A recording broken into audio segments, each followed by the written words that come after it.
تفہیم القرآن روزانہ ایک رکوع ترجمہ و تفسیر کے ساتھ قرآن کو سمجھیں۔ سبسکرائب کریں اور جڑے رہیں۔ یا ایھا الذین آمنوا لیبلونکم اللہ بشیء من الصید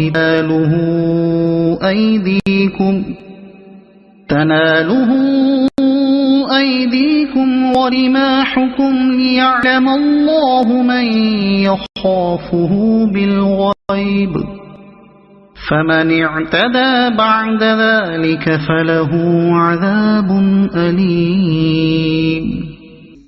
اے لوگو جو ایمان لائے ہو، اللہ تمہیں اس شکار کے ذریعے سے سخت آزمائش میں ڈالے گا جو بالکل تمہارے ہاتھوں اور نیزوں کی زد میں ہوگا، یہ دیکھنے کے لیے کہ تم میں سے کون اس سے غائبانہ ڈرتا ہے۔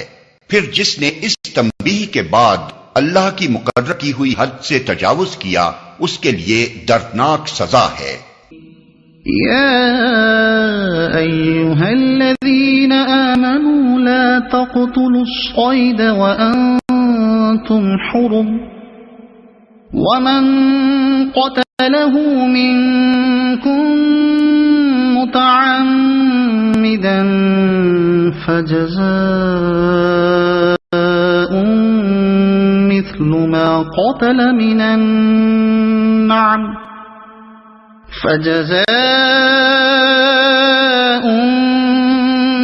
ما قتل من النعم يحكم به ذوى عدل منكم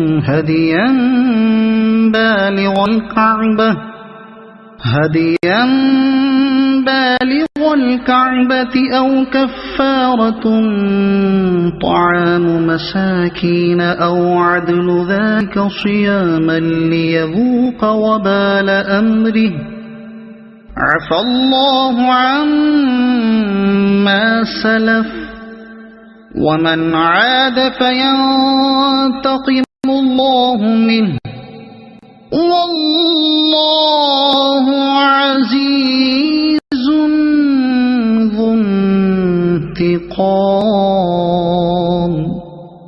اے لوگو جو ایمان لائے ہو، احرام کی حالت میں شکار نہ مارو، اور اگر تم میں سے کوئی جان بوجھ کر ایسا کر گزرے تو جو جانور اس نے مارا ہو اسی کے ہم پلہ ایک جانور اسے مویشیوں میں سے نذر دینا ہوگا، جس کا فیصلہ تم میں سے 2 عادل آدمی کریں گے، اور یہ نذرانہ کعبہ پہنچایا جائے گا۔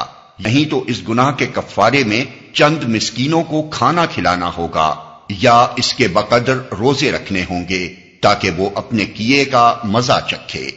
پہلے جو کچھ ہو چکا اسے اللہ نے معاف کر دیا، لیکن اب اگر کسی نے اس حرکت کا اعادہ کیا تو اس سے اللہ بدلہ لے گا۔ اللہ سب پر غالب ہے اور بدلہ لینے کی طاقت رکھتا ہے۔ احرام کی حالت میں شکار نہ مارو۔ شکار خواہ آدمی خود کرے یا کسی دوسرے کو شکار میں کسی طور پر مدد دے، دونوں باتیں حالت احرام میں منع ہیں۔ نیز اگر محرم کی خاطر شکار مارا گیا ہو تب بھی اس کا کھانا محرم کے لیے جائز نہیں ہے، البتہ اگر کسی شخص نے اپنے لیے خود شکار کیا ہو اور پھر وہ اس میں سے محرم کو بھی تحفتاً کچھ دے دے تو اس کے کھانے میں کچھ مذائقہ نہیں۔ اس حکم عام سے موذی جانور مستثنیٰ ہے۔ سانپ، بچھو، باولا کتا اور ایسے دوسرے جانور جو انسان کو نقصان پہنچانے والے ہیں حالت احرام میں مارے جا سکتے ہیں، یا اس کے بقدر روزے رکھنے ہوں گے۔ ان امور کا فیصلہ بھی 2 عادل آدمی ہی کریں گے کہ کس جانور کے مارنے پر آدمی کتنے مسکینوں کو کھانا کھلائے یا کتنے روزے رکھے۔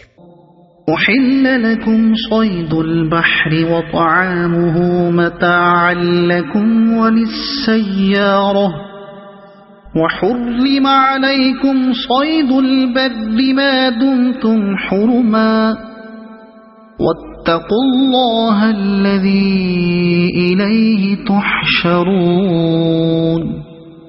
تمہارے لیے سمندر کا شکار اور اس کا کھانا حلال کر دیا گیا، جہاں تم ٹھہرو وہاں بھی اسے کھا سکتے ہو اور قافلے کے لیے زاد راہ بھی بنا سکتے ہو، البتہ خشکی کا شکار جب تک تم احرام کی حالت میں ہو تم پر حرام کیا گیا ہے۔ پس بچو اس خدا کی نافرمانی سے جس کی پیشی میں تم سب کو گھیر کر حاضر کیا جائے گا۔ سمندر کا شکار اور اس کا کھانا حلال کر دیا گیا۔ چونکہ سمندر کے سفر میں بسا اوقات زاد راہ ختم ہو جاتا ہے اور غذا کی فراہمی کے لیے بجز اس کے کہ آبی جانوروں کا شکار کیا جائے اور کوئی تدبیر ممکن نہیں ہوتی، اس لیے بحری شکار حلال کر دیا گیا۔ جعل اللہ الکعبۃ البیت الحرام قیاما للناس والشہر الحرام والہدی والقلائد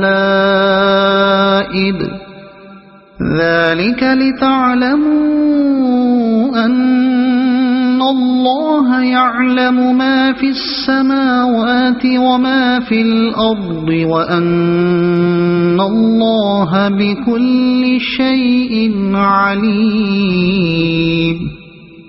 اللہ نے مکان محترم کعبہ کو لوگوں کے لیے اجتماعی زندگی کے قیام کا ذریعہ بنایا اور ماہ حرام اور قربانی کے جانوروں اور قلادوں کو بھی اس کام میں معاون بنا دیا تاکہ تمہیں معلوم ہو جائے کہ اللہ آسمانوں اور زمین کے سب حالات سے باخبر ہے اور اسے ہر چیز کا علم ہے، اور ماہ حرام اور قربانی کے جانوروں اور قلادوں کو بھی اس کام میں معاون بنا دیا۔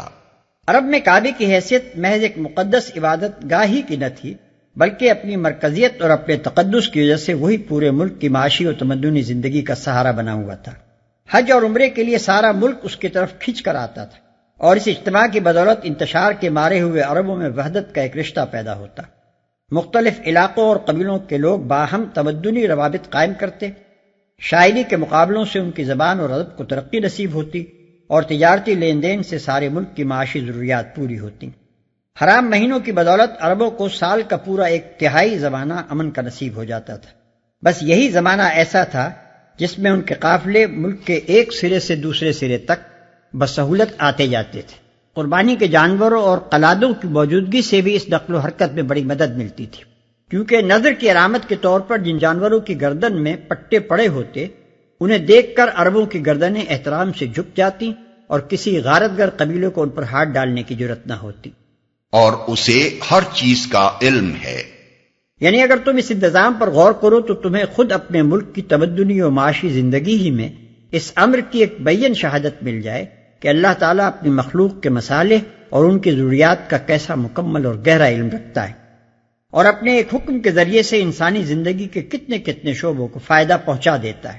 بدامنی کی یہ سینکڑوں برس جو محمد عربی صلی اللہ علیہ وسلم کے ظہور سے پہلے گزرے ہیں، ان میں تم لوگ خود اپنے مفاد سے ناواقف تھے اور اپنے آپ کو تباہ کرنے پر تلے ہوئے تھے، مگر اللہ تمہاری ضرورتوں کو جانتا تھا اور اس نے صرف ایک کعبے کی مرکزیت قائم کر کے تمہارے لیے وہ انتظام کر دیا تھا جس کی بدولت تمہاری قومی زندگی برقرار رہ سکی۔ دوسری بے شمار باتوں کو چھوڑ کر اگر صرف اسی ایک بات پر دھیان کرو تو تمہیں یقین حاصل ہو جائے کہ اللہ نے جو احکام تمہیں دیے ہیں ان کی پابندی میں تمہاری اپنی بھلائی ہے، اور ان میں تمہارے لیے وہ مصلحتیں پوشیدہ ہیں جن کو نہ تم خود سمجھ سکتے ہو اور نہ اپنی تدبیروں سے پورا کر سکتے ہو۔ اعلموا ان اللہ شدید العقاب وان اللہ غفور رحیم۔ ما علی الرسول الا البلاغ واللہ یعلم ما تبدون وما تکتمون۔ قل لا يستوي الخبيث والطيب ولو أعجبك كثرة الخبيث فاتقوا الله يا أولي الألباب لعلكم تفلحون۔ خبردار ہو جاؤ، اللہ سزا دینے میں بھی سخت ہے اور اس کے ساتھ بہت درگزر اور رحم بھی کرنے والا ہے۔ رسول پر تو صرف پیغام پہنچا دینے کی ذمہ داری ہے، آگے تمہارے کھلے اور چھپے سب حالات کا جاننے والا اللہ ہے۔ اے پیغمبر، ان سے کہہ دو کہ پاک اور ناپاک بہرحال یکساں نہیں ہیں، خواہ ناپاک کی بہتات تمہیں کتنا ہی فریفتہ کرنے والی ہو۔ پس اے لوگو جو عقل رکھتے ہو، اللہ کی نافرمانی سے بچتے رہو، امید ہے کہ تمہیں فلاح نصیب ہوگی۔ یہ آیت قدر و قیمت کا ایک دوسرا ہی معیار پیش کرتی ہے جو ظاہر میں انسان کے معیار سے بالکل مختلف ہے۔ ظاہر بھی نظر میں 100 روپے بمقابلہ 5 روپے کے لازماً زیادہ قیمتی ہیں، کیونکہ وہ 100 ہیں اور یہ 5۔ لیکن یہ آیت کہتی ہے کہ 100 روپے اگر خدا کی نافرمانی کر کے حاصل کیے گئے ہوں تو وہ ناپاک ہیں، اور 5 روپے اگر خدا کی فرما برداری کرتے ہوئے کمائے گئے ہوں تو وہ پاک ہیں۔ اور ناپاک خواہ مقدار میں کتنا ہی زیادہ ہو، بہرحال وہ پاک کے برابر کسی طرح نہیں ہو سکتا۔ غلاظت کے ایک ڈھیر سے عطر کا ایک قطرہ زیادہ قدر رکھتا ہے، اور پیشاب کی ایک لبریز ناند کے مقابلے میں پاک پانی کا ایک چلو زیادہ وزنی ہے۔ لہذا ایک سچے دانشمند انسان کو لازماً حلال ہی پر قناعت کرنی چاہیے، خواہ وہ ظاہر میں کتنا ہی حقیر و قلیل ہو، اور حرام کی طرف کسی حال میں بھی ہاتھ نہ بڑھانا چاہیے، خواہ وہ بظاہر کتنا ہی کثیر و شاندار ہو۔ اگر آپ کو یہ ویڈیو پسند آئی ہو تو اسے لائک کریں، دوسروں تک پہنچانے کے لیے شیئر کریں، اور مزید ایسی ہی معلوماتی ویڈیوز کے لیے ہمارے چینل عبد المالک ہاشمی کو سبسکرائب ضرور کریں۔ نئی اپڈیٹس کے لیے بیل آئیکن دبائیں تاکہ آپ کو ہماری ہر نئی ویڈیو بر وقت مل سکے۔ آپ کی حوصلہ افزائی ہمیں مزید بہترین مواد بنانے میں مدد دے گی۔ شکریہ۔